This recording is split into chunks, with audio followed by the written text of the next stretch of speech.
Hello welcome back my YouTube channel. അപ്പോൾ ഇന്ന് മോൻ്റെ ഹെയർ കെയറും അതുപോലെ ഡ്രൈ സ്കിന്നിനുള്ള ഓയിലുമാണ് ഞാൻ കാണിക്കാൻ പോണത്.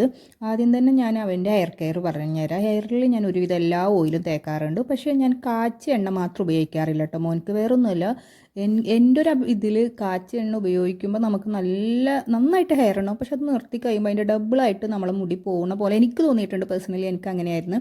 അതുകൊണ്ട് മോനിക്ക് ഞാൻ കാച്ചിയ എണ്ണ ഒഴിച്ച് ബാക്കിയെല്ലാം ഉപയോഗിക്കും. ബാക്കിയെല്ലാം മീൻസ് നമ്മളെ കയ്യിലുള്ള എല്ലാം നല്ലെണ്ണ, വെളിച്ചെണ്ണ, ബദാം ഓയിൽ ഇട്ടണമെങ്കിൽ അത് ഉപയോഗിക്കും, ഒലീവ് ഓയിൽ കിട്ടുകയാണെങ്കിൽ അത് ഉപയോഗിക്കും, തേങ്ങാപ്പാൽ ഇട്ടണമെങ്കിൽ അത് ഉപയോഗിക്കും, ഒക്കെ ഉപയോഗിക്കും.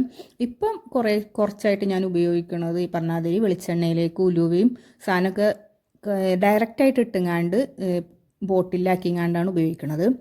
അങ്ങനത്തെ സാധനങ്ങളൊക്കെ ഇട്ടിട്ടാണ് ഉപയോഗിക്കുന്നത്. ഒരിക്കലും ചൂടാക്കിങ്ങാണ്ട് ഉപയോഗിക്കാറില്ല കേട്ടോ. ഇതാണ് മോൻ്റെ ഹെയർ. അത്യാവശ്യം കുഴപ്പമില്ല. പിന്നെ അതുപോലെ ഡ്രൈ സ്കിന്നിന് വേണ്ടി ഞാനിത് പറഞ്ഞ പോലെ തന്നെ വെന്ത വെളിച്ചെണ്ണ, ഒലീവ് ഓയിൽ, ബദാം ഓയിൽ, തേങ്ങാപ്പാൽ, പിന്നെ ഈ ക്യാരറ്റും തേങ്ങാപ്പാലൊക്കെ ഉപയോഗിച്ചിട്ടുണ്ടാക്കില്ല, അങ്ങനത്തെ ഒരുപാട് ഓയിൽ ഉപയോഗിച്ചിട്ടുണ്ടായി. പക്ഷെ അതൊക്കെ സ്കിന്ന് ഡ്രൈനെസ് തന്നെയായിരുന്നു. ഒരു ചേഞ്ചസ് ഒന്നും ഉണ്ടായില്ല. അത് ഉപയോഗിക്കുമ്പോൾ അങ്ങനെ ഒരു ചേഞ്ച് വന്നാലും വലിയൊരു മാറ്റമൊന്നും ഉണ്ടായില്ല. അങ്ങനെയാണ് ഞാനൊരു ആയുർവേദ ഡോക്ടറെ കാണുന്നത്.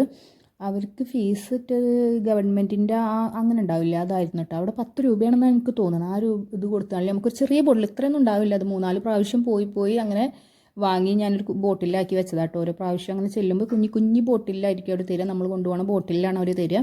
പക്ഷേ ചേഞ്ച് ഉണ്ട് മോൻക്ക്. ഇപ്പം അത്യാവശ്യം ഇപ്പം അങ്ങനെ ഉപയോഗിക്കാറില്ല. മെയിനായിട്ട് സ്കൂളും കാര്യങ്ങളൊക്കെ ആകുമ്പോൾ വന്ന് കിട്ടാറില്ല, എന്തെങ്കിലുമൊക്കെ ഉപയോഗിക്കാറുള്ളൂ. മറ്റേതെന്ന് പറയുമ്പോൾ നമ്മൾ കറക്റ്റായിട്ട് ഉപയോഗിക്കുമായിരുന്നു. ഇപ്പം ടൈം കിട്ടാറില്ല. മോനും പിടിച്ചിട്ട് വലുതായതിനനുസരിച്ച് കിട്ടാറില്ല. അതുകൊണ്ടാണ്. പിന്നെ വീഴ്ചയും കാര്യങ്ങളൊക്കെ ആയിട്ടുള്ള പാടുകളൊക്കെയാണ് കേട്ടോ.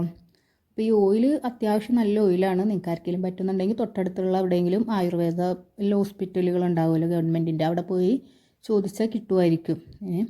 അപ്പോൾ ഇതാണ് ഓയിൽ. ഭയങ്കര കളറ് മഞ്ഞ കളറാണെങ്കിലും അങ്ങനെ മഞ്ഞളുടെ ഇതോ അങ്ങനെ ഒന്നുമില്ല കേട്ടോ. അപ്പോൾ ഇന്ന് ഞാൻ വിചാരിച്ചു മോൻ്റെ ഹെയർ ഒന്ന് ആദ്യമായിട്ടാണ്. ഞാൻ പാക്കുകളൊന്നും ഉപയോഗിക്കാറില്ല, ഒരു പാക്ക് ഉപയോഗിക്കാറില്ല, ഓയിലി വെളിച്ചെണ്ണ മാത്രമേ ഉപയോഗിക്കാറുള്ളൂ. അപ്പോൾ ഇന്ന് തേങ്ങാപ്പാലും കറ്റാർവാഴയും ഉപയോഗിച്ചിട്ട് എന്ത് ചെയ്യാമെന്ന് വിചാരിച്ചു. ഒരു ചെറിയ പാക്ക്, കട്ടിലെ പാക്കൊന്നുമില്ല, ആദ്യം ഫസ്റ്റ് ടൈം ആയതുകൊണ്ട് ഞാൻ സിമ്പിളായിട്ടുള്ള എന്തെങ്കിലുമൊക്കെ ഉപയോഗിക്കാമെന്ന് വിചാരിച്ച് ഇതുപോലെ ആദ്യം തേങ്ങാപ്പാൽ അടിച്ചെടുത്ത് അതിനുശേഷം കറ്റാർവാഴ അടിച്ചെടുത്ത് തലയിൽ ഉപയോഗിച്ച്. പക്ഷെ ഉപയോഗിച്ച് കഴിഞ്ഞപ്പോഴാണ് തലയിൽ വലിയ കുഴപ്പമൊന്നും ഉണ്ടായില്ല. മേലുപയോഗിച്ച് കഴിഞ്ഞപ്പോഴാണ് മോൻക്ക് ഭയങ്കരമായിട്ട് പ്രശ്നം വന്നത്. മോൻക്ക് ഈ പറഞ്ഞ മാതിരി മഞ്ഞളും തേങ്ങാപ്പാലും ഭയങ്കര അലർജിയാണ്. അത് ഉപയോഗിച്ച് കഴിഞ്ഞാൽ ചെറുപ്പത്തിലൊക്കെ ഉപയോഗിക്കുമ്പോൾ ഇങ്ങനെ പുഴുവടിച്ച പോലെ വരുമായിരുന്നു. പക്ഷേ ഈ സാധനത്തിൽ ഇങ്ങനെ അലർജി ഉണ്ട് എന്നുള്ളത് എനിക്ക് അറിഞ്ഞൂടായിരുന്നു. കറ്റാർവാഴയും ഇത് ഉപയോഗിച്ചതിന് ശേഷം മോനിക്ക് ഒടുക്കത്ത ചൊറിച്ചിലായിരുന്നു. ഞാൻ മേത്ത് തേക്കാൻ വേണ്ടിയല്ല, തലയിൽ തേക്കാൻ വേണ്ടിയിട്ടായിരുന്നു സത്യത്തിൽ ഇത് ഉപയോഗിച്ചത്. പക്ഷെ ആള് ഒന്നായിട്ട് ഇങ്ങനെ തലയിൽ ആക്കി മേലൊക്കെ ആക്കി കഴിഞ്ഞപ്പോൾ പിന്നീട് അങ്ങോട്ട് ഭയങ്കര ചൊറിച്ചിലായിരുന്നു കേട്ടോ. അപ്പോൾ ഇങ്ങനത്തെയൊക്കെ ഉപയോഗിക്കുമ്പോൾ സത്യത്തിൽ കൊച്ചുങ്ങളൊന്ന് ജസ്റ്റ് ഒന്ന് എവിടെയെങ്കിലുമൊക്കെ തേച്ച് നോക്കിയിട്ട് മാത്രം ഉപയോഗിക്കുക. ചിലവർക്ക് അങ്ങനത്തെ കുഴപ്പമൊന്നും ഉണ്ടാവില്ല. അലോവേര പക്ഷെ ഞാൻ വെള്ളത്തിലൊക്കെ ഇട്ടിട്ടാട്ടോ, രാവിലെ പറിച്ച് വെള്ളത്തിലൊക്കെ ഇട്ടതിന് ശേഷമാണ്, അല്ല ഡയറക്റ്റായിട്ടൊന്നല്ല ഉപയോഗിച്ചത്. അപ്പോൾ ഇങ്ങനത്തെയൊക്കെ ഉപയോഗിക്കുമ്പോൾ നോക്കിയിട്ട് ചെയ്യുക. അത് ഉപയോഗിച്ചതിന് ശേഷം മോന് പൊരിഞ്ഞ ചൊറിച്ചിലായിരുന്നു. പറഞ്ഞാൽ ഭയങ്കര തണർത്ത് വരാൻ തുടങ്ങിയപ്പോൾ തന്നെ ഞാൻ നേരെ പോയി കുളിപ്പിച്ച് അധികം നേരമൊന്നും നിർത്തിയില്ല.